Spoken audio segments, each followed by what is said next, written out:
Welcome back to the Restaurant Technology Guys podcast. We thank you, everyone out there, for joining us. As I say each and every time, I know that you guys have got lots of choices of how you spend your time and energy. So we appreciate you guys spending time listening to us. Um, we love bringing cool and new technology to the world and introducing you guys to it. And today is no exception.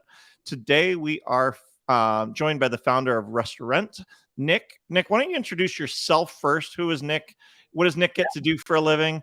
For those that are watching on video, I was teasing him pre-show about his, YouTube studio, look there in the background. And for those that aren't on video, you guys can go check it out on YouTube. But Nick, why don't you introduce yourself a little bit, and then we can talk a little bit about what you're trying to solve for the world.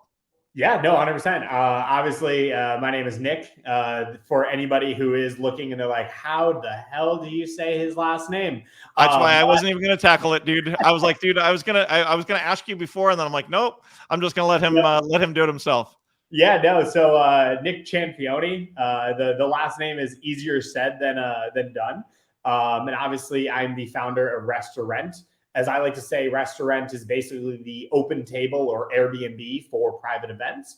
We really believe in a world where somebody should be able to book more than a table at their favorite restaurants, bars, breweries, and beyond. And that's really what we're going out and trying to do. Love it. And as you and I talked, when we talked about getting on the show, I think it's a huge problem that is very underserved. Talk to me a little bit about your background. Why is this something that why restaurants, why large parties, why booking? Talk to me a little bit about where did you come from, and kind of a little bit about your background, Nick. Yeah, so I think the thing I love about this platform is it's really an intersection of my own, experience throughout the entrepreneurial world.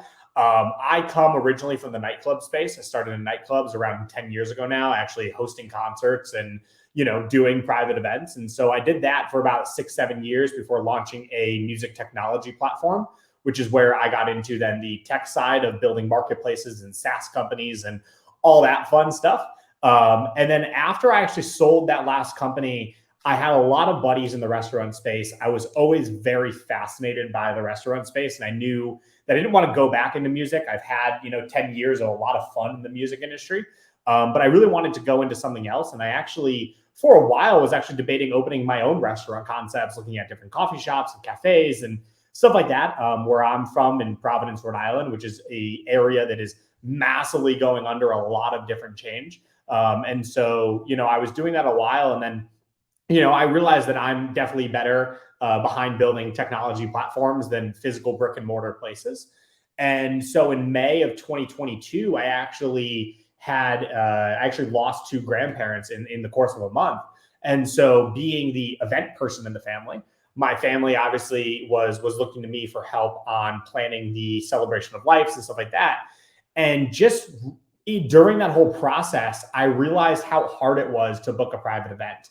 And what I realized was a lot of times people end up going with whatever place calls them back rather than the best place for their event. And really it comes into, I think this problem was even, amplified post-COVID, where a lot of these places don't have the staffing to have someone answering the phones all the time. And so then they only have the staffing during the hours that they're open, but during the hours they're open, they're busy. You're not talking to the right person. You might be talking to the hostess. Leads get missed. They put down on a piece of paper and it just gets lost. Mm-hmm. And so really what I realized is both the restaurant and the consumer needed a better process for booking a private event rather than just, Googling, restaurants near me, calling each and every one of them, wondering, do they even have a private event space?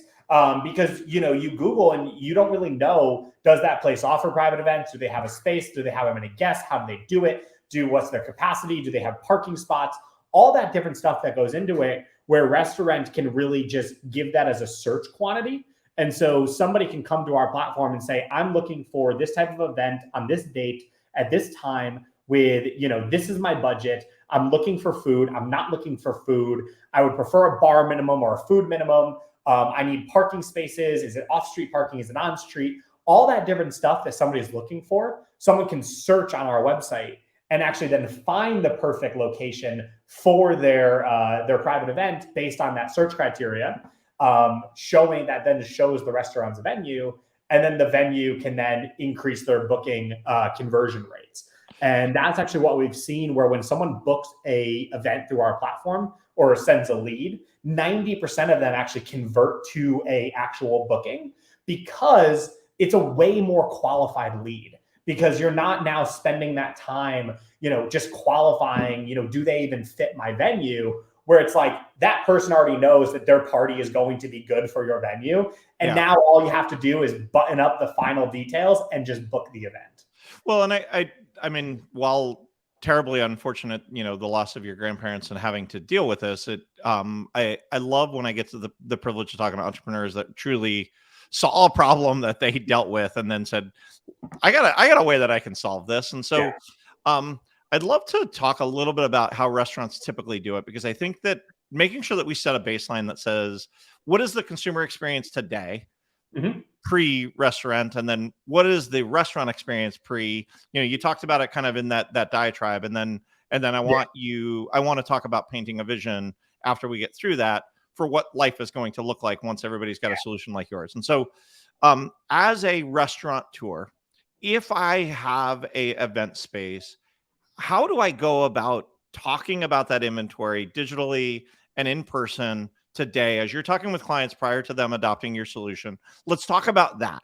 I know of a brand that we work with that's got lots of large private party space. It's happened to be where I had my wedding reception, but they've got a full banquet department, to your point, but not everybody does. And so let's say, and it's not a critical part. I mean, for this brand, it happens to be 60% of their revenue.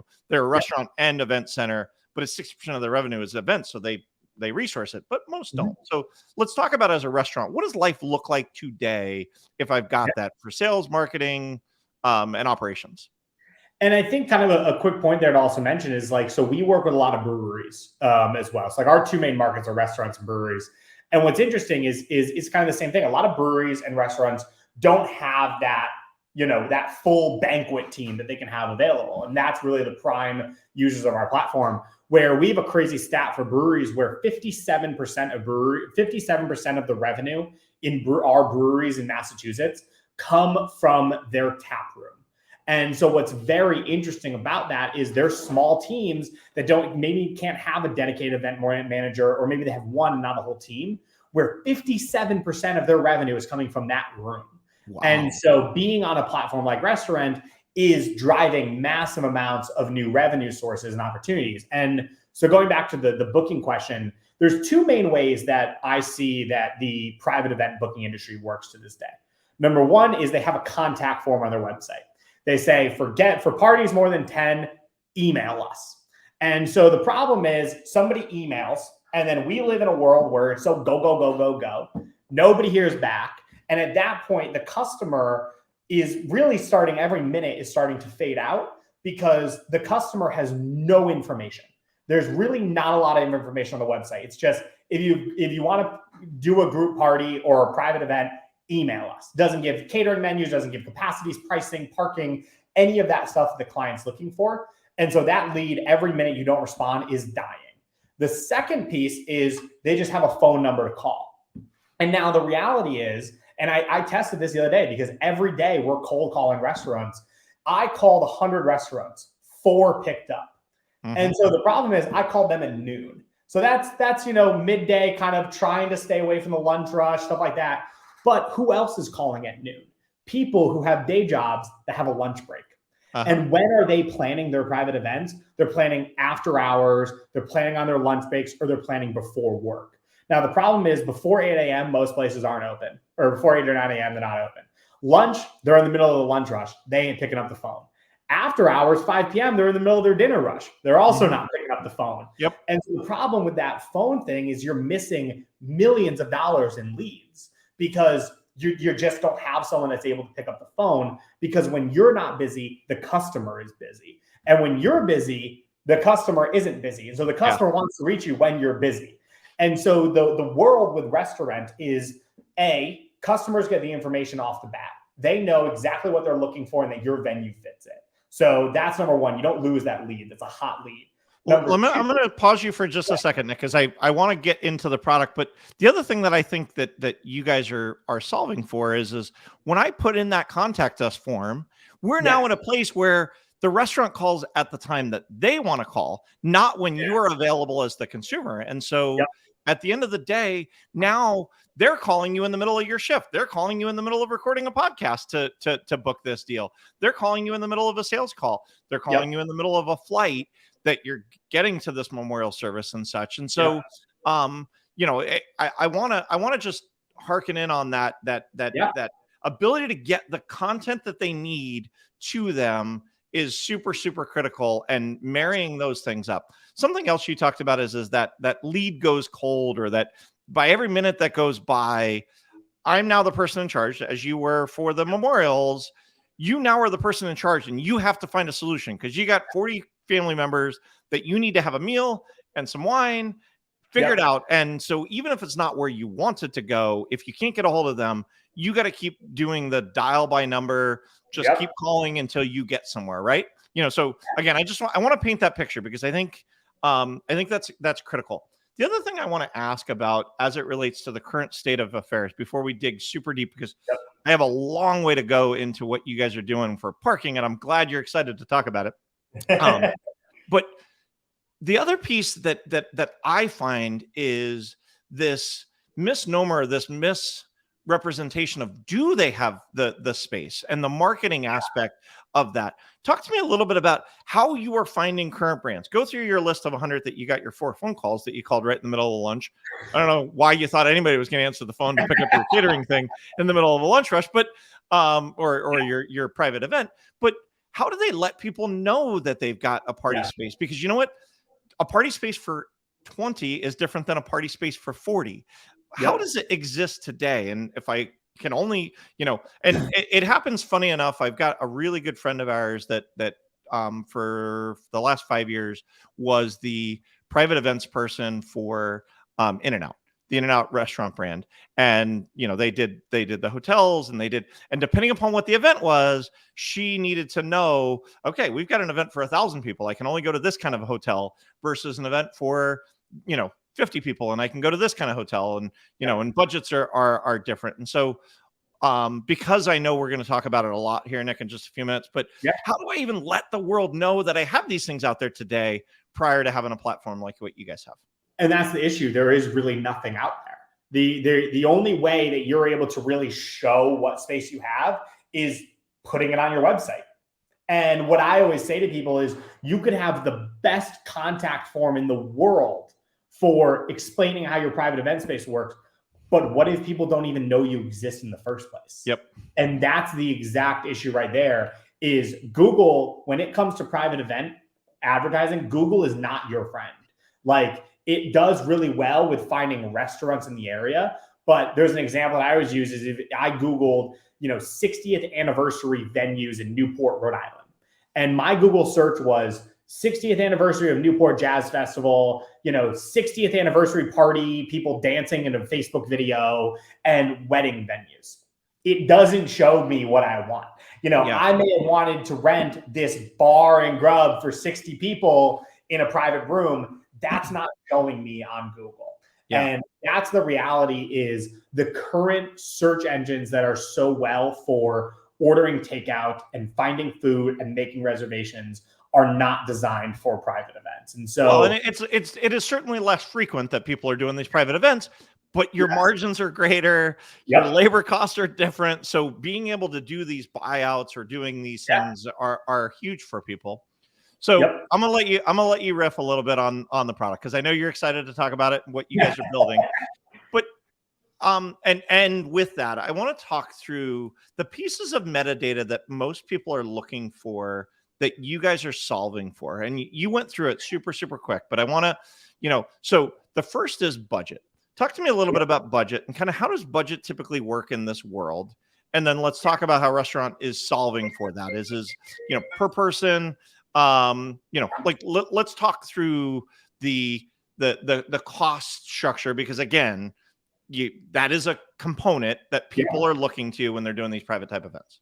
Yeah, no, 100%. And so, looking at budget specifically, what's really interesting about our platform is we also know that every venue does budget completely different. And so with us, when you actually create your account with us, you're able to decide, hey, here's how I do billing.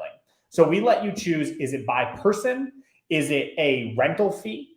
Is it a bar minimum? Is it a food minimum? Or is it an hourly rental rate? So first off the bat, you have those 5 options to choose from. Then the second piece moving forward off of that is you can also mix and match those. So you can say, okay, we do a by person of $50 per person for a food and bevman, and then we tack on a $500 rental fee. And then you can also mix and match, hey, that's my fees for a Friday, Saturday, Sunday, but on a Monday, Tuesday, Wednesday, we require no rental fee and a lower minimum and all that different stuff, because it depends. It depends. And a lot of times I see a lot of people, oh, we're going to waive the AV fee. We're going to waive the rental fee if you're at this certain level. But if you're not at this certain level, you don't. And so, and then on the consumer side, I guess, Nick, talk to me a little bit about what are you guys seeing in the data for people? Is it the lowest cost? Is it the mid cost? Is it the high? Like, talk to me a little bit about how people are interacting with the platform as you guys are getting out to market. Is it, are you guys seeing any trends that you can talk through? Just because I'd love to, because part of what I'm trying to do is I don't think that people have spent enough time even considering this. I think there's places that could have a buyout on a Tuesday night and make twice as much money on a Tuesday night as a buyout as if they would have opened for a regular dine-in establishment by considering things like this. And so talk to me a little bit about what you guys are seeing in the data, if you can. Well, so the biggest thing that I think we're seeing in the data is that, look, there's more money here than people realize. I think that's number one. Number two is, I think my favorite type of private event rental is a bar minimum, specifically because it opens up the door for more people to come in, and it distributes the cost rather than the event coordinator having to put up that upfront cost. That is a very popular option that we work with a lot of like nonprofits and corporate events on, because they don't really like to say like, oh, I don't really know. But if they're like, hey, you know what? I know that 150 people are going to come to this. I don't really have a budget to put behind this, but I can guarantee you that we can hit a $1,500 bar minimum. They are much more comfortable with that. Yeah. And so that's really the biggest thing, especially nonprofits that host a lot of these galas and meetups and stuff like that. We have some venues on our platform that absolutely demolish it for using bar minimums, because what they basically do is they have multiple spaces, so they don't have to offer a full buyout. And they can say, hey, we'll dedicate this one space to your group. You'll still have the main bar, but we have a bar minimum set for $1,500. And they usually set it on an off night, Monday, Tuesday, or Wednesday. And it does absolutely wonders for that business, because they know, hey, we know that we're going to have 150 people here tonight, in addition to the people we might already have, but we are guaranteed 150 people. Yeah, no. And I mean, it's funny that you say that, because that's not something I even considered, and I live in this space. And so I think of either a full buyout or a food minimum or a per plate cost when I'm doing these things. What's another, I guess, as budget is probably number one or number two, what would you say is the second most critical thing that as people are considering these event spaces? Is it the physical size, the amount of space you have, based on the configuration? I mean, I guess educate our audience as to what are consumers looking for and stuff that you need to be considering if you're not already doing this, or if you are doing it, what's going to include or exclude you from these conversations? So I think the biggest thing is consumers want to look at the space. And that's why I think so many consumers prefer to use something like Restaurant, because they want to see, what is this space? What is the capabilities of this space? And that's what your website contact form doesn't give you. And so I think that's really what people want, is they want to say, I want to see this space. Like, without having to drive there. Like how many people just endlessly scroll through Zillow? Like it's the same kind of dopamine of like, I want to see what this space looks like, how the seats are arranged, all that different stuff. If I had to go off of there, some of our most popular, I would say, amenities would be off-site parking. So they are on-site parking. So they have off-street, on-site parking is what people look for. Number two, I would say, is definitely catering options. Does your venue provide catering options?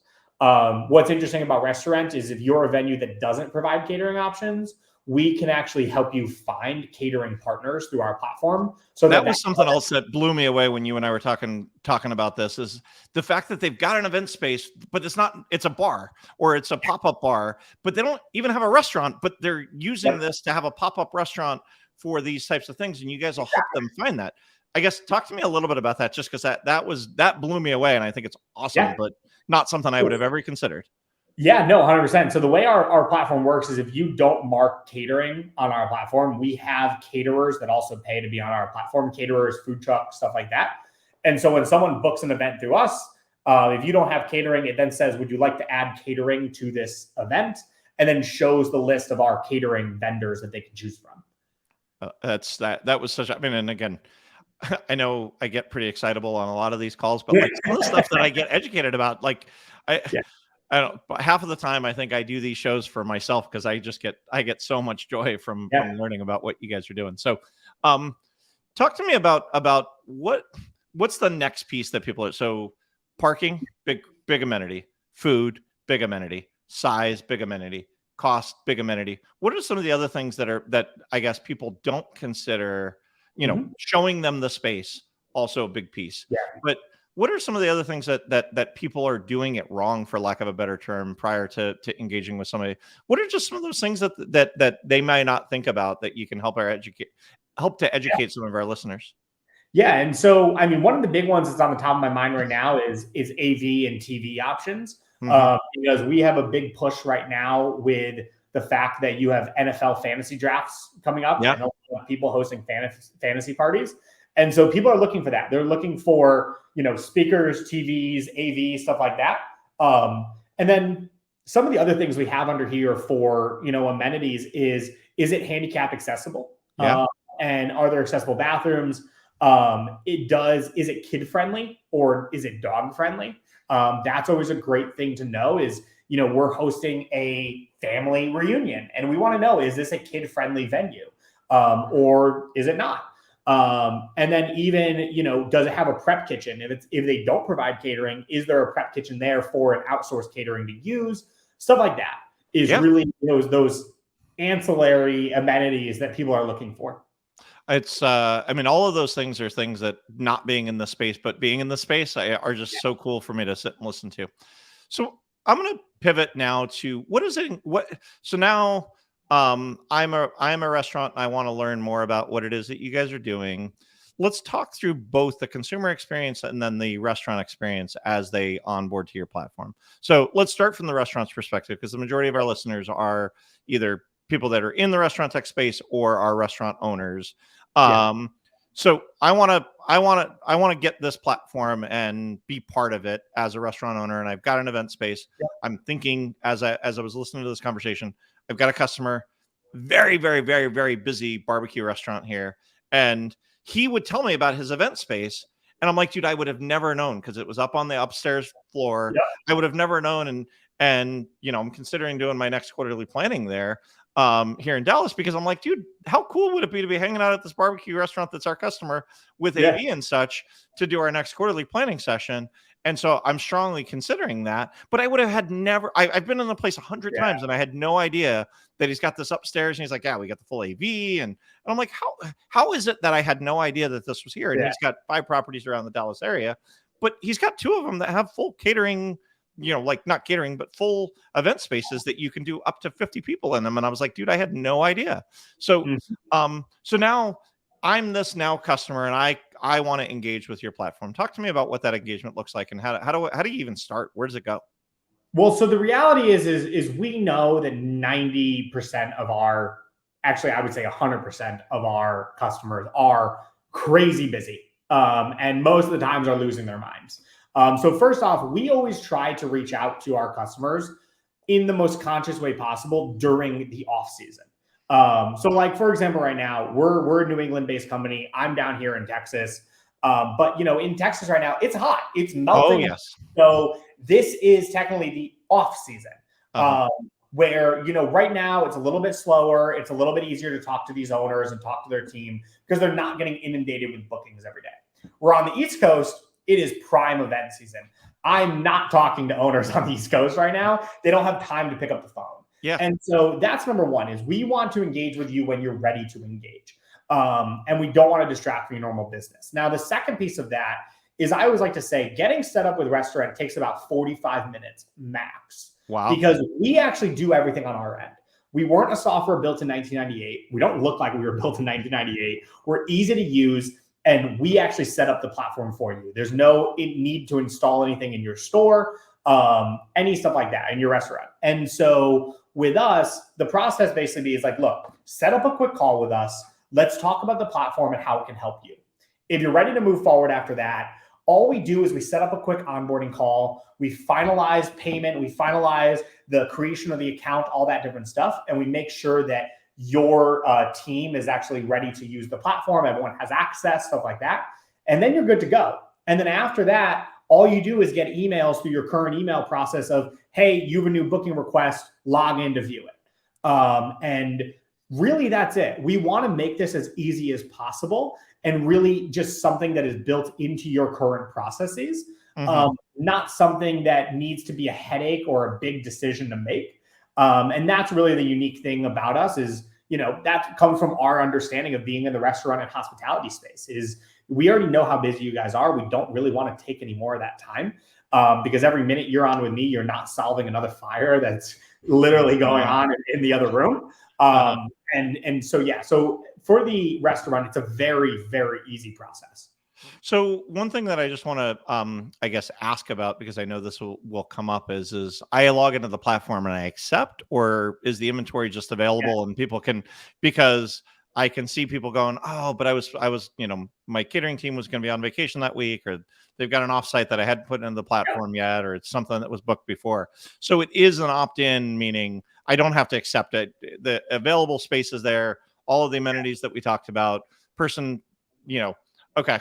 So now let's flip it around, and I'm now Nick, and I've got a book. I'm now Jeremy. I'm just in Nashville for my family reunion. We had 54 people at our family reunion. I promise you, there was a lot of work that went into the meals that we had with our family of 54, and it was quite frankly a pain in the ass. And my aunt and uncle and my dad, who were the ones that planned it, are like, never again, not doing this. I'm hiring somebody next time. I'm just writing a check because there's so much work. But now I want to be that consumer to go, help the family out to go book this dinner for 50 of us. What's the engagement look like for me as a consumer in a city like Providence that may have, 20 venues, 30 venues that are available for me? Yeah. So there's a lot. There's two really unique engagements from the consumer side of our platform.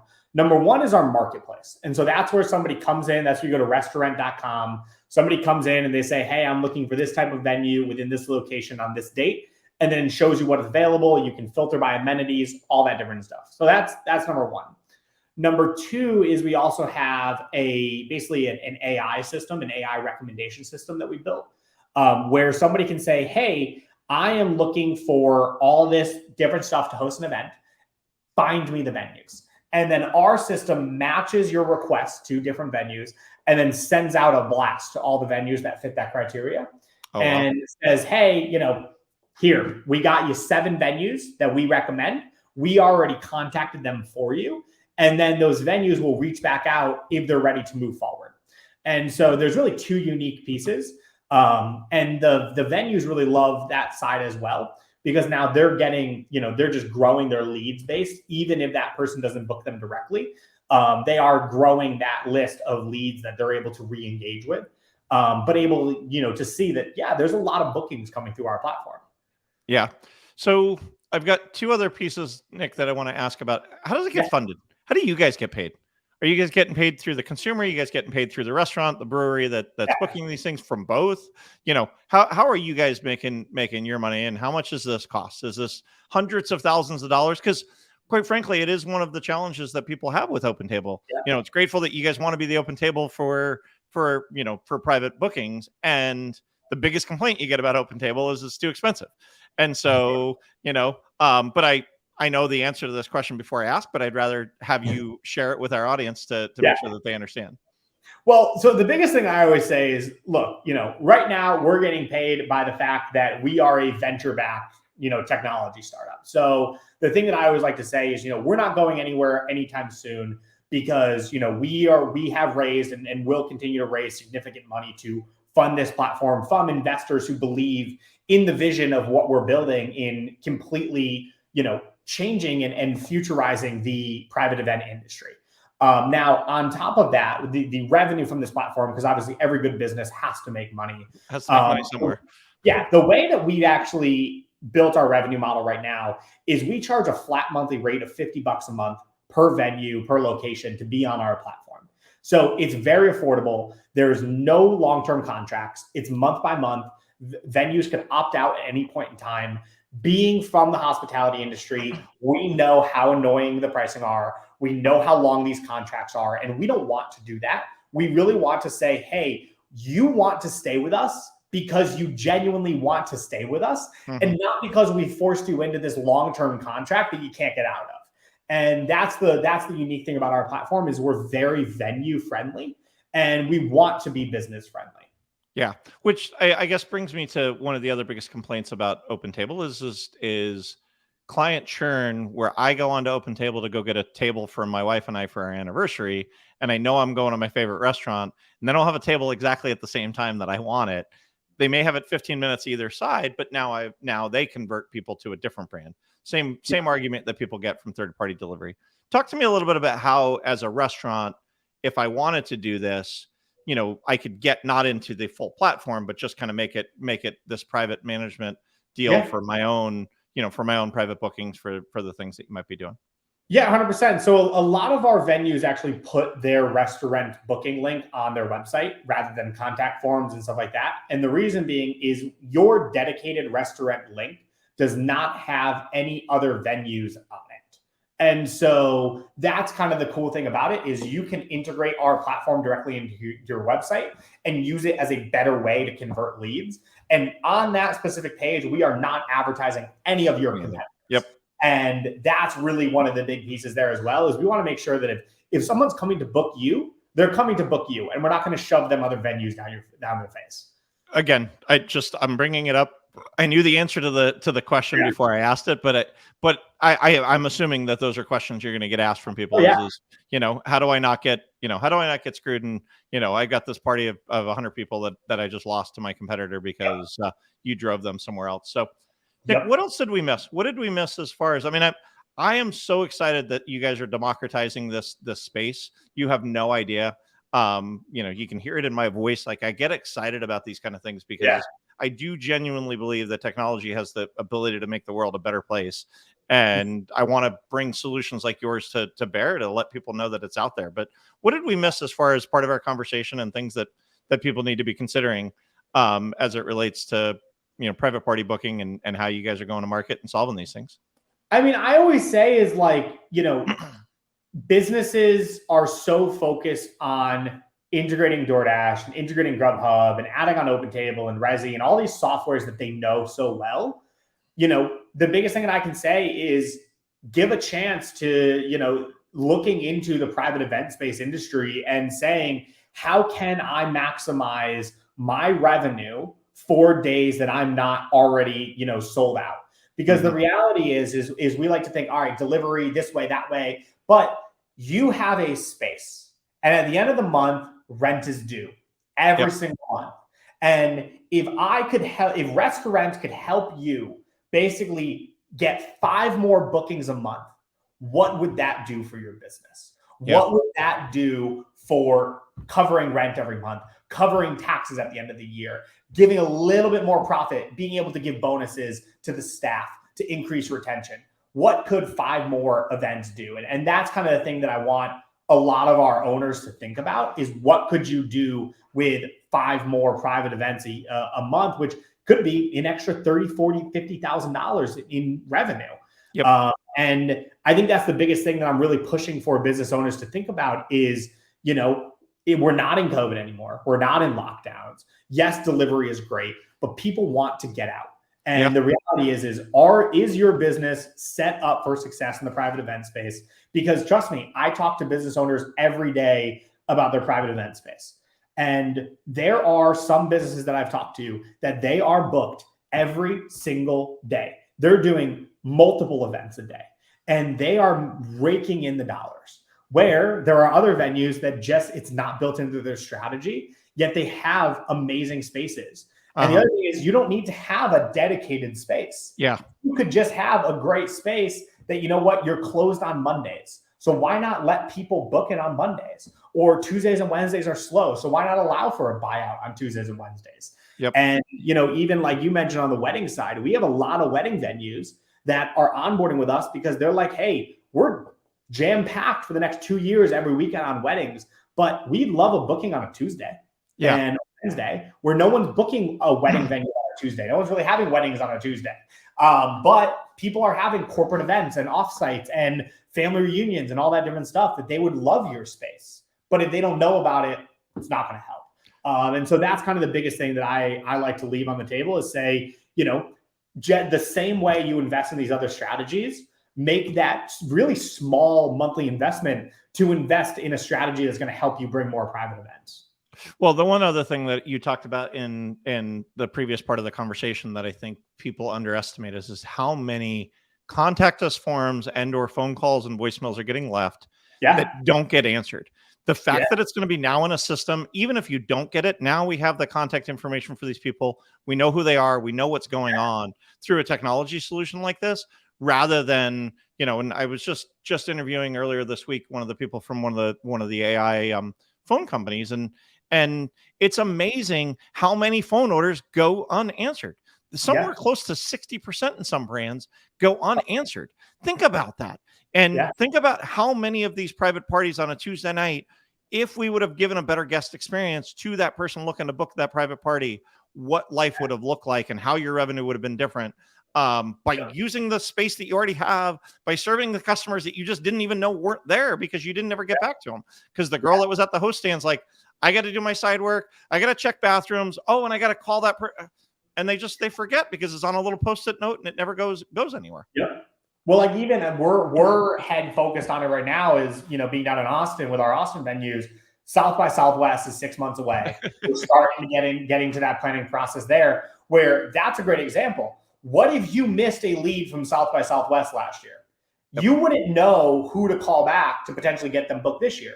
Where with our platform, when all these, you know, big companies are booking their events through our platform, even if you miss them, guess what? Now, next year in July, you can reach out to them before they even get that booking ready. Say, hey, we know we missed you last year. We'd love to, you know, chat again and bring your venue, or you bring your event to our venue this year.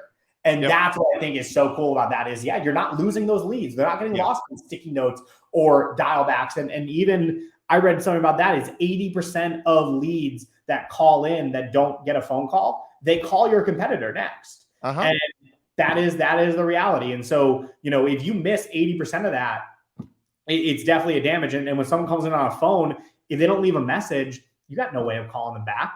Your voicemail is full. You got to keep cleaning out the voicemail. It's just not designed to be a lead funnel. Yep. No, I love what you guys are trying to solve, and it'll be fun when I get the privilege of using the service to book one of those private parties in the future. Nick, how do people get in touch with you? How do they learn more about what it is that you guys are doing? You know, give me some call to action to get them to engage with your team, because you're making 100 outbound calls a day trying to get a hold of people. But I promise you, there's going to be some people that are going to hear this and go, yes, please. Where do I sign up? Yeah, no, 100%. So, you know, obviously our key markets right now that we were in is Rhode Island, Massachusetts, Connecticut, and Texas.